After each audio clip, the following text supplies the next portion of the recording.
मला आपल्याला सांगायचं आहे की सगळ्यांची कार्यकर्त्यांची इच्छा होती.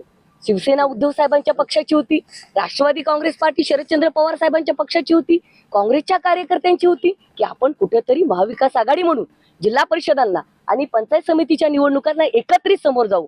परंतु या नेते मंडळींनी, जे खासदार आहेत, आमदार आहेत किंवा आणखीन काय असेल, त्यांनी काय याला केराची टोपली दाखवली, कार्यकर्त्यांसाठी एकत्र का नाही झाले मला काही कळत नाही. परंतु मला असं वाटतं लोकांमध्ये निश्चितच दबक्या आवाजात चर्चा आहे लोकांची. नेमकं निवडून कोणाला आणायचंय आणि कोणाला पाडायचंय.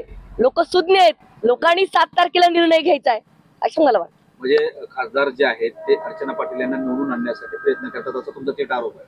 माझं असं म्हणणं आहे, अगदी पत्रकार आपण सुज्ञ आहात, आपण पत्रकारिता करता, लोकांना असं वाटायला लोकांची चर्चा आहे, तर मला असं वाटतं लोकांचा कौल आपणच घ्यावा की लोकांची चर्चा का अशी आहे. काय वाटतं लोकांना?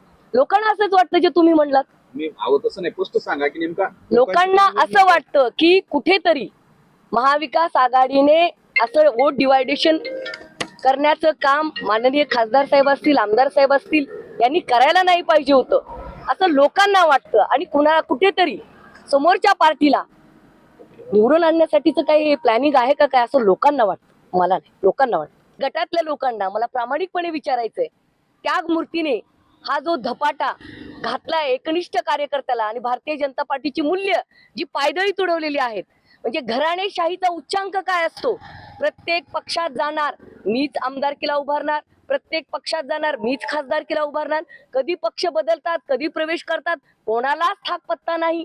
अक्षरशः एखाद्या पक्षाला किती खुंटीला गुंडाळावं याची हद्द अर्चना राणा जगजितसिंह पाटील यांनी केलेली आहे. याचं मला दुःख वाटतं. दुःख तर मला कार्यकर्त्यांसाठी वाटतं. अशा धादांत खोटं बोलणाऱ्या, जनतेची फसवणूक करणाऱ्या लोकांना आता तेरकरांनी आणि गटातल्या लोकांनी धडा शिकवला पाहिजे. आमची वैचारिक लढाई आहे. जर तुम्हाला लढायचं नव्हतं तर ज्या कार्यकर्त्याला एबी फॉर्म दिला त्याला काढायला लावला, स्वतः उमेदवार झाल्या, याची हद्द म्हणून कमी की काय.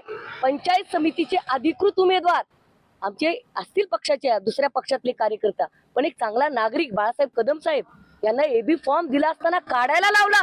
त्या माणसाची नाचक्की केली, एवढ्या कष्टाळू माणसाची. आणि तिकडे आमचे दुसरे सहकारी पक्षातले त्यांचे आमचे गावकरीच आहेत, त्यांना पुरस्कृत करावं लागलं.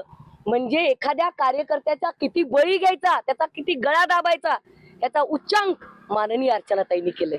हे तेरकर विसरतील का? हे तेरगटातली जनता विसरेल काय? एवढं कमी की काय. म्हणून त्या बिचाऱ्याला त्या आता पुरस्कृत एक चिन्ह दिलं, पण भारतीय जनता पार्टीला स्वतःच्या चिन्हावर पंचायत समितीचा उमेदवार सापडला नाही. हा देशातलाच नाही, आंतरराष्ट्रीय मोठा पक्ष आहे.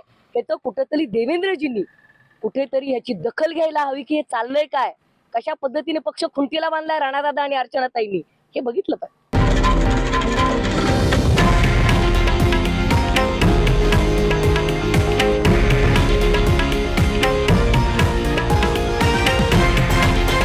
हे आहे देशातील नंबर 1 न्यूज नेटवर्क आणि आपण पाहत आहात TV9 मराठी, एकमेव.